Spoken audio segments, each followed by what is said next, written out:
living entity who, as a result of attachment to a woman in his previous life, has been endowed with the form of a woman, foolishly looks upon Maya in the form of a man, her husband, as the bestower of wealth, progeny, house, and other material assets.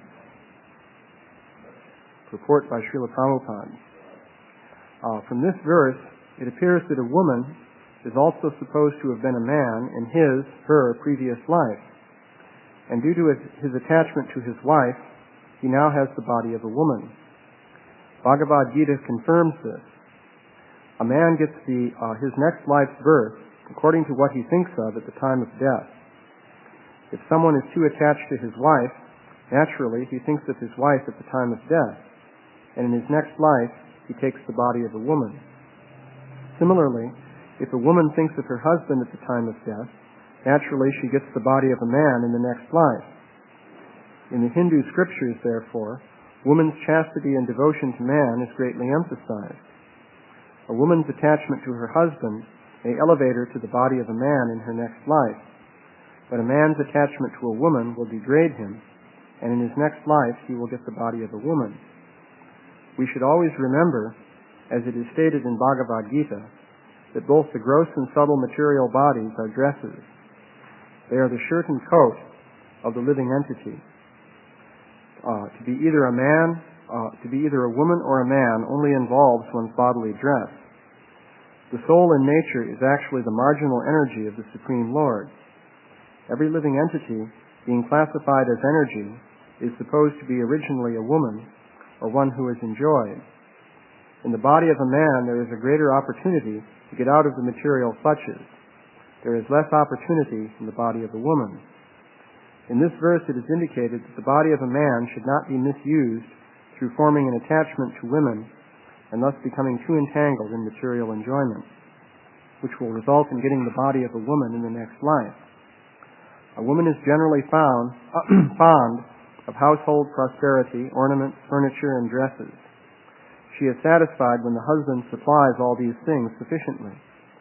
The relationship between man and woman is very complicated, but the substance is that one who aspires to ascend to the transcendental stage of spiritual realization should be very careful in accepting the association of the woman.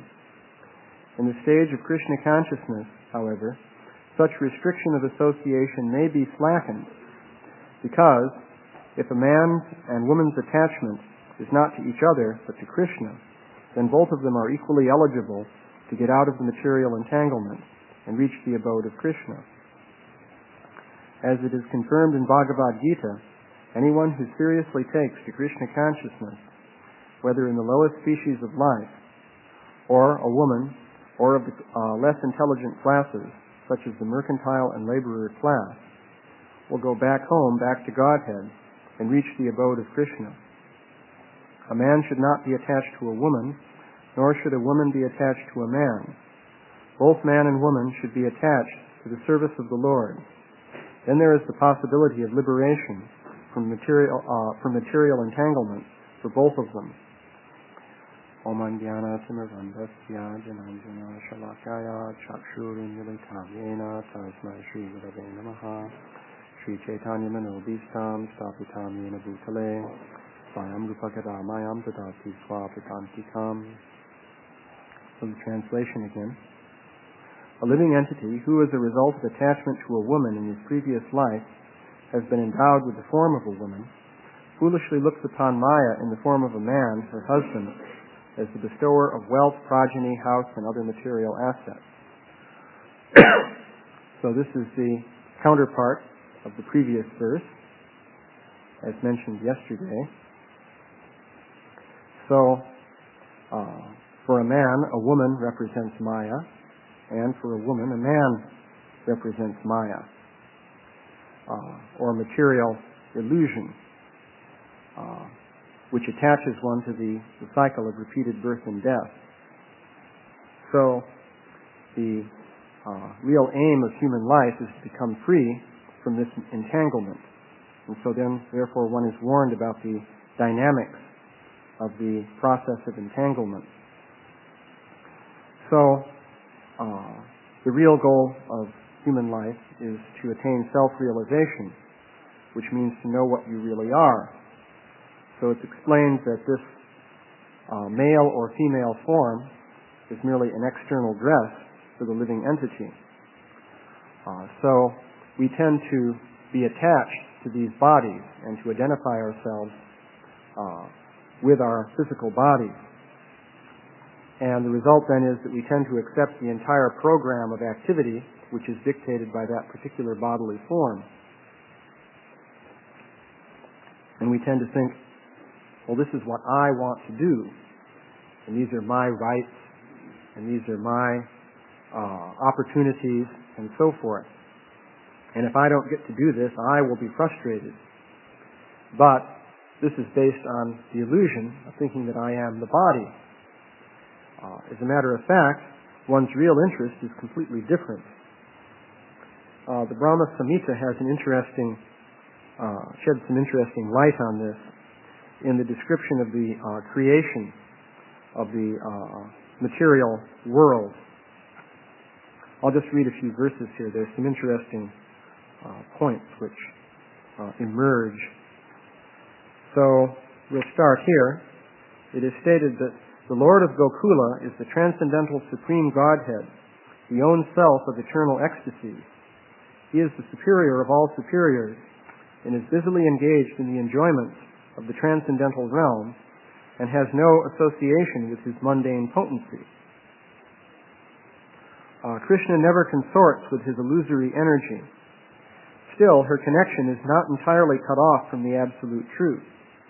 When he intends to create the material world, the amorous pastime in which he engages by consorting with his own spiritual chit potency, Rama, by casting his glance at the deluding energy in the shape of sending his time energy, is an auxiliary activity. I'll explain a bit about what these verses are saying once I get to the punchline here. Then there's further description. Here the secondary process of association with Maya is described. Rama Devi, the spiritual chit potency, beloved consort of the Supreme Lord, is the regulatrix of all entities. The divine plenary portion of Krishna creates the mundane world. At creation there appears a divine halo of the nature of his own subjective portion, Swamsa. This halo is divine Shambhu, the masculine symbol or manifested emblem of the Supreme Lord. This halo is the dim twilight reflection of the Supreme Eternal Effulgence. This masculine symbol is the subjective portion of divinity who functions as progenitor of the mundane world, subject to the supreme regulatrix, Niyati. The conceiving potency in regard to mundane creation makes her appearance out of the supreme regulatrix. She is Maya, the limited, non-absolute, apara potency, the symbol of mundane feminine productivity. The intercourse of these two brings forth the faculty of perverted cognition, the reflection of the seed of the procreative desire of the Supreme Lord. All offspring of the consort of the great Lord, Maheshvara, of this mundane world, are of the nature of the embodiment of the mundane masculine and feminine generative organs. So, I'll explain a little bit about what was said there. So, we begin here with a reference to Krishna, the Lord of Gokula. So it's pointed out that he is engaged in enjoyment in the transcendental realm and he has no association with his mundane potency. So, actually the principle of male and female is to be found even in the transcendental realm, because the Supreme Godhead, in fact, is Radha and Krishna. So, Krishna is engaging in eternal pastimes with his internal potency, Radharani, in the spiritual world. But this is quite a different situation from the material world. So, the next verses describe how the material world is created, basically, and what happens. So, first of all, there's the question of Krishna's illusory energy. So what is that? Well, there's reference here to Krishna's spiritual chit potency, Rama. Well, that is another name for Lakshmi, who is expanded from Radharani. So Krishna's internal potency is Radharani. That's the female counterpart of Krishna. So an expansion of Radharani is Rama, or Rama Devi. So it is said that she is the regulatrix of all entities. That means controller or regulator. So it is stated here that from this supreme regulatrix, the conceiving potency in regard to mundane creation makes her appearance.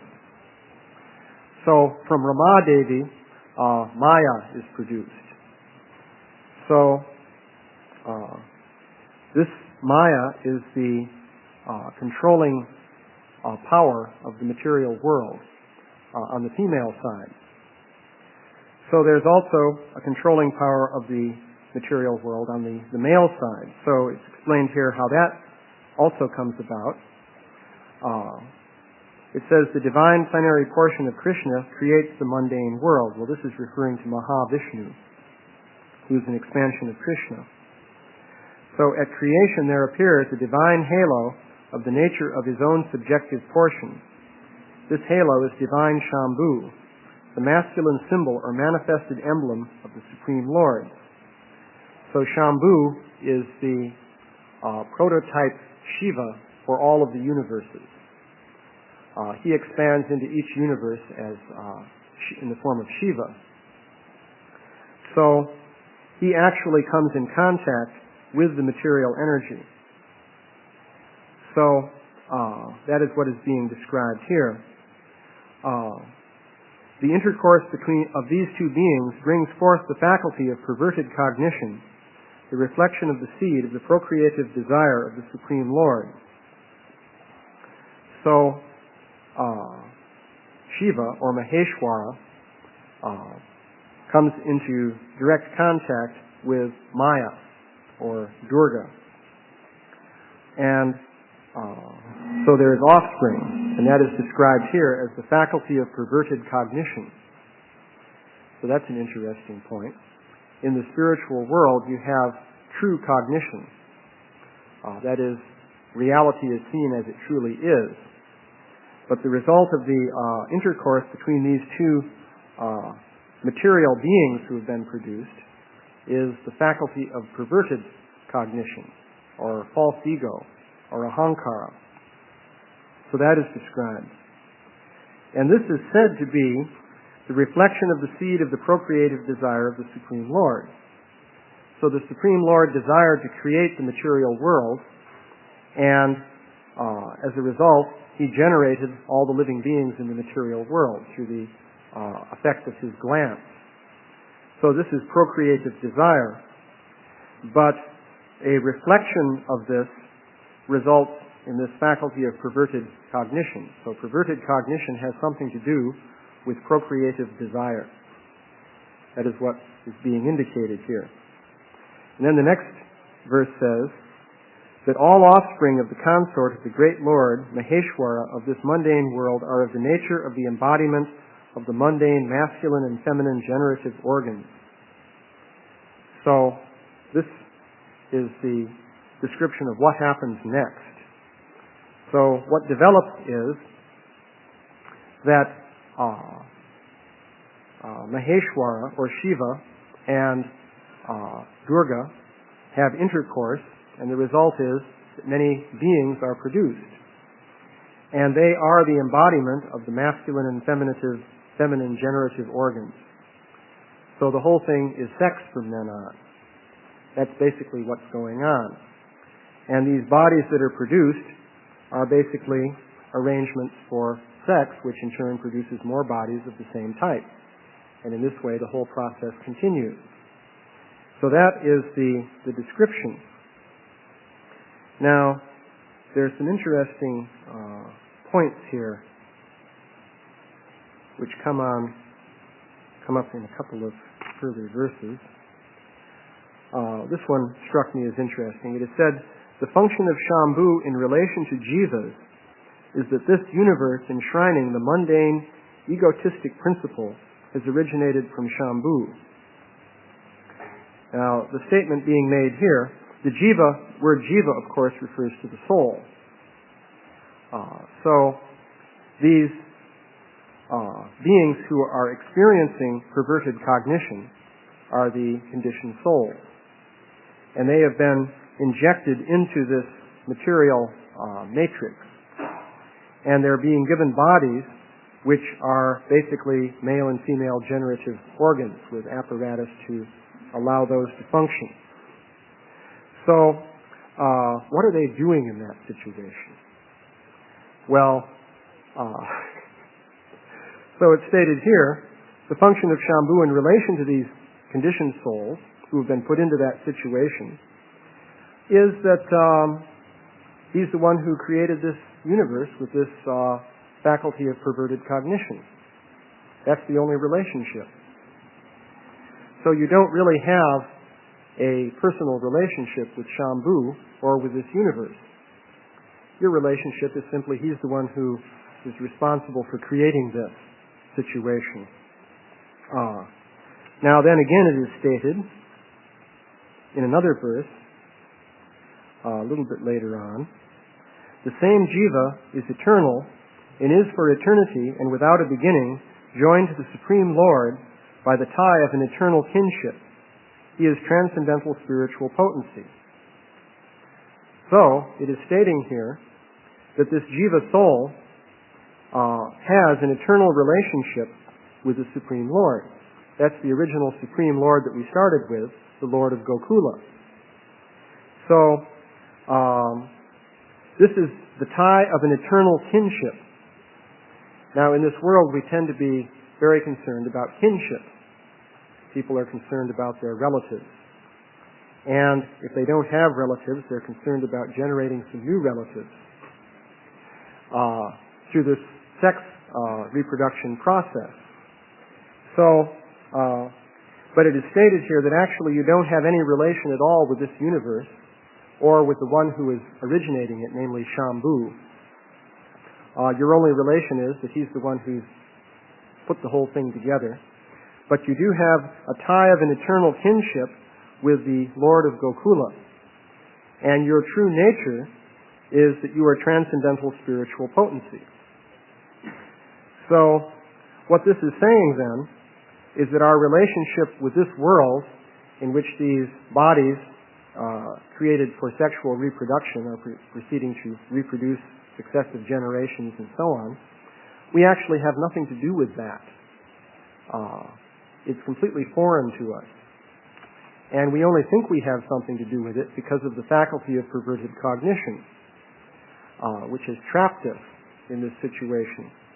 But our real relationship is with Krishna in the transcendental world. So that's the basic point that is being made here. So it's interesting to see how, in one sense, to see how mechanical the whole thing is. Actually, Srila Bhaktisiddhanta Saraswati makes a point concerning this verse about the masculine and feminine generative organs. He points out, let's see, where does he first say this?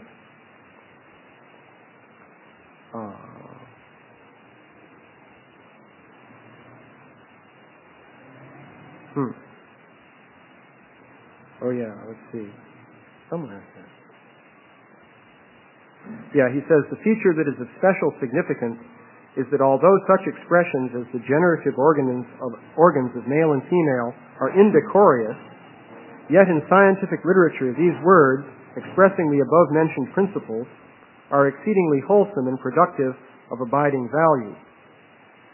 Indecorum is merely an entity pertaining to the external custom of society. But science, and especially the highest science, cannot destroy the true entity by deference to social customs. Wherefore, in order to demonstrate the seed of mundane desire, the basic principle of this phenomenal world, the use of those identical words is indispensable. So he's saying that basically what we're seeing here is a scientific presentation of what is really at the root of this mundane world. So that is being explained so that we can understand what our real situation is and free ourselves from attachment to this mundane situation. So going back to the verse for today, it's basically saying that a woman will be attached to the form of a man and basically to sex life, and this is Maya, and a man will tend to be attached to the form of a woman, and this is also Maya, and we should try to become free of this by limiting that attachment and that association, because our real situation is that we're eternal spirit souls, and actually we have nothing to do with this material process of reproduction and so forth. It's actually foreign to our nature. So what we have to do then is overcome this phenomenon of false ego or perverted cognition. So that's the thing that is difficult to do.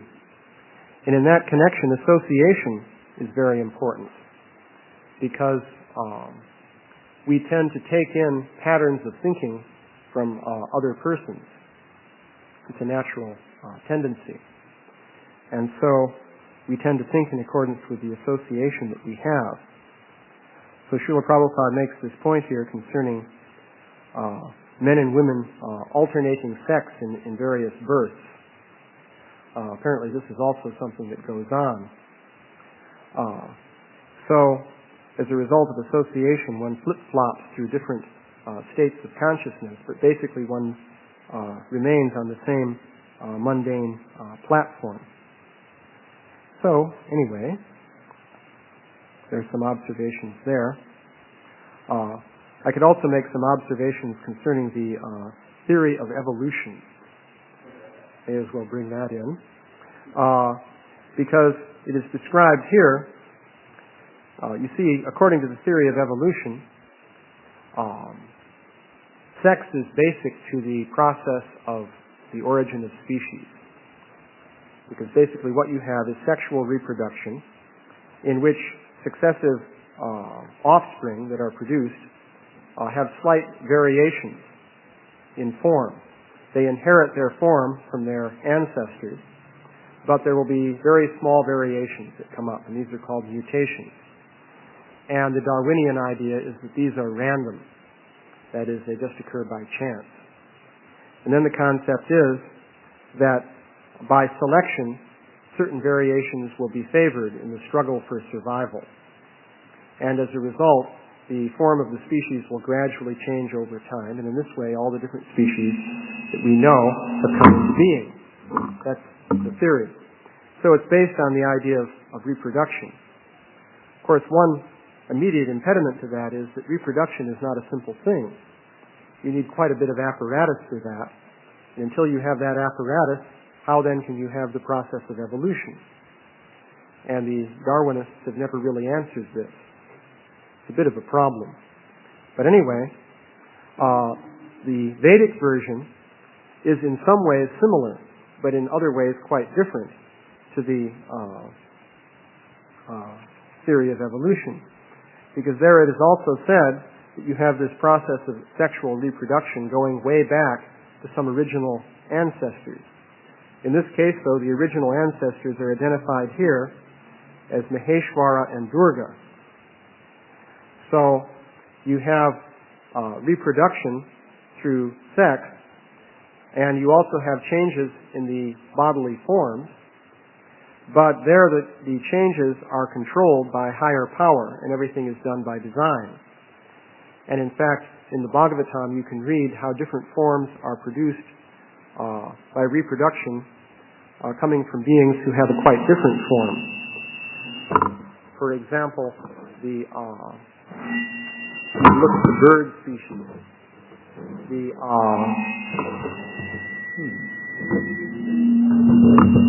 Somebody must fool with this, because it was working once and then it starts feeding back. But anyway,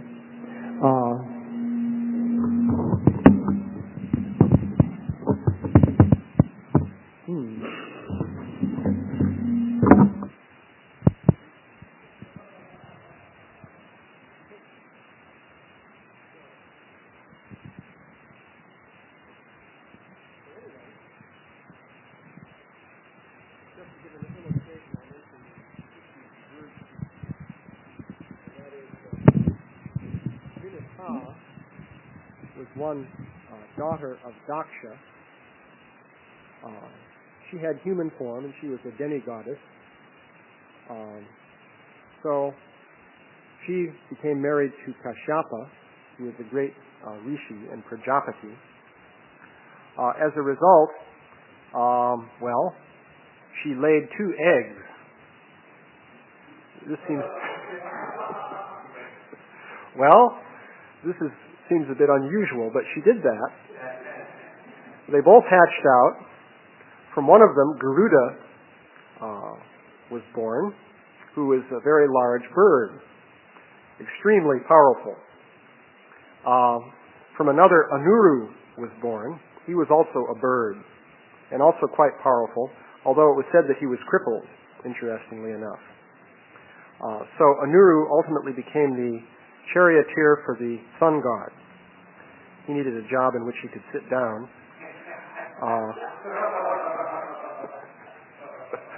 Whereas Garuda became the carrier of Lord Vishnu. But in any case, this is the process. Now, from Anuru, there were further offspring in bird form, including Sampati and Jatayu, who appear in the Ramayana. And from Sampati and Jatayu, there were further generations. Now, these were beings with bird form, but an interesting point is they could assume human form. So their bodies were built in a different way than these bodies. We have a very low grade of body, actually. First of all, it has one fixed form, and that's it. Basically, these bodies are made of clay that's sort of stuck together, mixed with a lot of water. And you can see that once it dies, eventually you'll get clay and water if you wait long enough. But the bodies of these demigods are of a different constitution. So they actually have the power to change form at will. So even Jatayu and Sampati would occasionally assume human form and go and talk with different rishis and so forth. But they spend a lot of time in bird form also. So there were successive generations coming down from them, and gradually you come down to ordinary birds who simply are stuck in their particular species, so they reproduce according to their kind, and also they have no highly developed intelligence. So that's one example of the process of generation of the species according to the Vedic literature. So it does occur by a process of reproduction. So, about 8:30, are there any questions or comments? Yeah?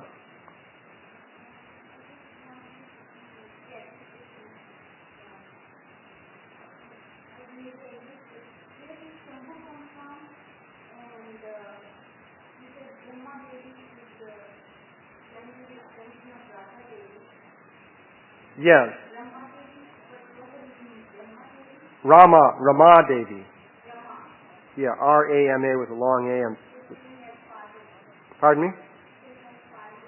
Parvati comes from her. That's what was explained in these verses. The basic explanation given here, I'll just turn to that, is that, where does it go? Yes, here it is. It's first stated that from Mahavishnu, Shambhu expands. And it is said, at the creation there appears a divine halo of the nature of his own subjective portion. This halo is divine Shambhu. So he is expanded from Mahavishnu. And Shiva, basically he is Sada Shiva, and the different manifestations of Rudra or Shiva expand from him. On the other hand, it is also stated that the conceiving potency in regard to mundane creation makes her appearance out of the supreme regulatrix, who was identified just up the page here as Rama Devi. So that is the origin then of Mahamaya, or Durga, and so on. That's the situation.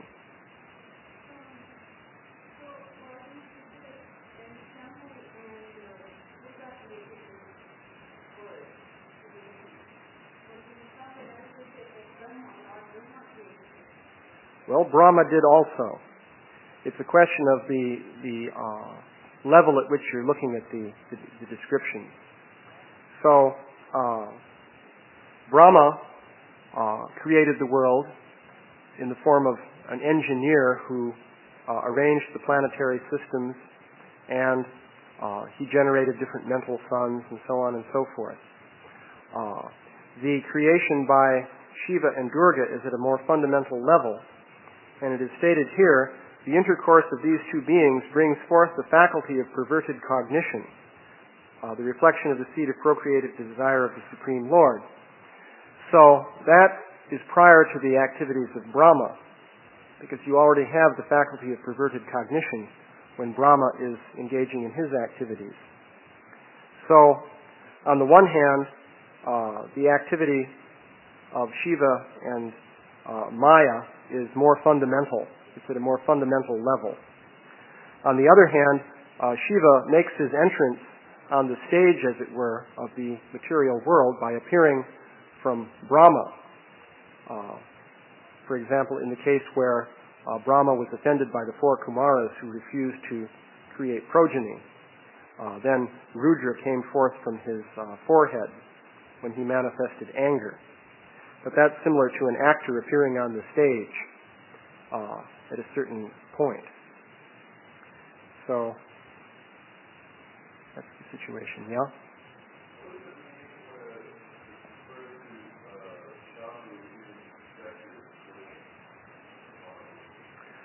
Well, the Sanskrit word put in brackets after that is swamsa, which would seem to say own part.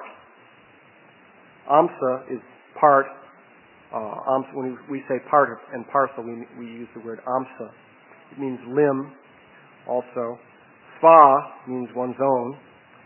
So swamsa would seem to, it says one's own part and parcel, and Srila Bhaktisiddhanta Saraswati is translating that as subjective portion. Own portion would be another way to put it. Which could simply mean nothing more than the fact that Shambhu is his own expansion. Yeah?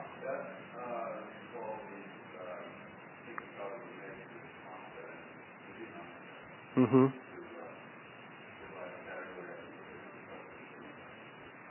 Well, yes, Vibhinamsa is used to refer to the Jiva Tattva. So, Samsa, well, of course, it's also explained that Shambhu is sort of a Tattva all of his own. Because he's not exactly Vishnu Tattva. He's not Jiva Tattva either. He's a separate Tattva. And it's explained that the relation between Shambhu and Vishnu is like that between yogurt and milk. There you have a one-way transformation. You can turn milk into yogurt, but you can't turn yogurt into milk. Yeah?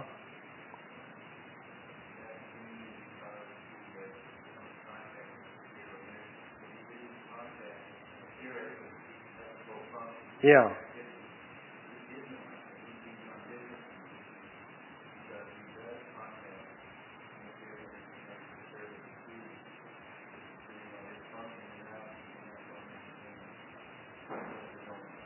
Right. Yeah. Vijayendrananda was explaining that Shambhu or Shiva has come in contact with the material energy, and Vishnu never comes in contact with the material energy. But yet, Vishnu is the creator and controller of everything. So how does he do that if he never comes in contact with the material energy? Well, he expands himself as Shambhu, who comes in contact with the material energy. So the point of creation of the mundane reality occurs when Lord Vishnu manifests Shambhu. That's sort of the dividing line between the transcendental and the material realm. And likewise, on the female side, when Rama-Devi generates Maya, that would be the female counterpart of that. So then the result is the creation of the faculty of perverted cognition then, the principle of illusion. And that fits into with the point that Shiva is in charge of the false ego and the principle of ignorance, or tamagun. So he's responsible for the creation of perverted cognition or illusion. So,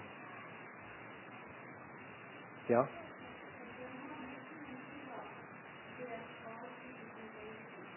Mm-hmm.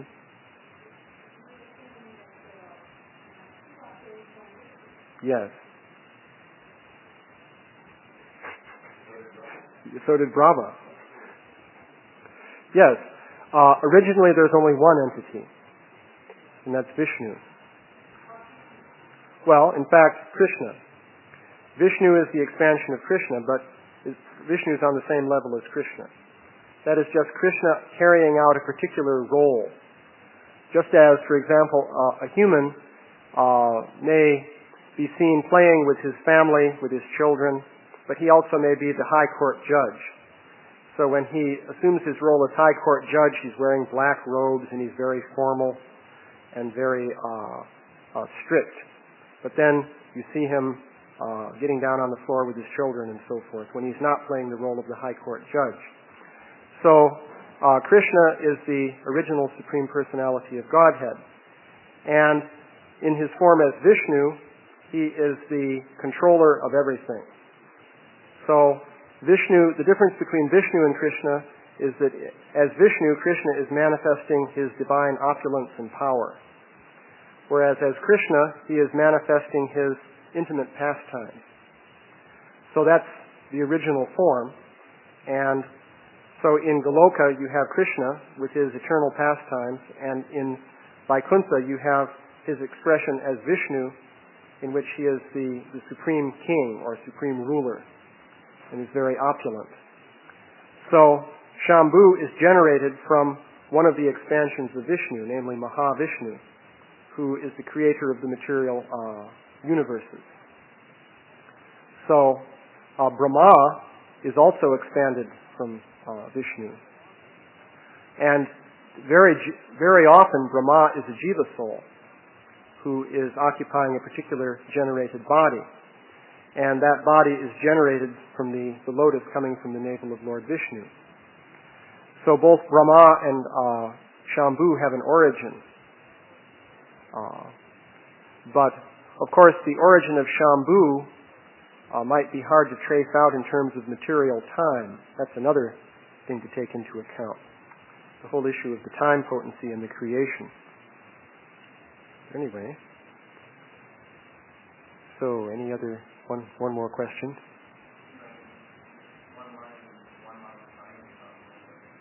Mm-hmm.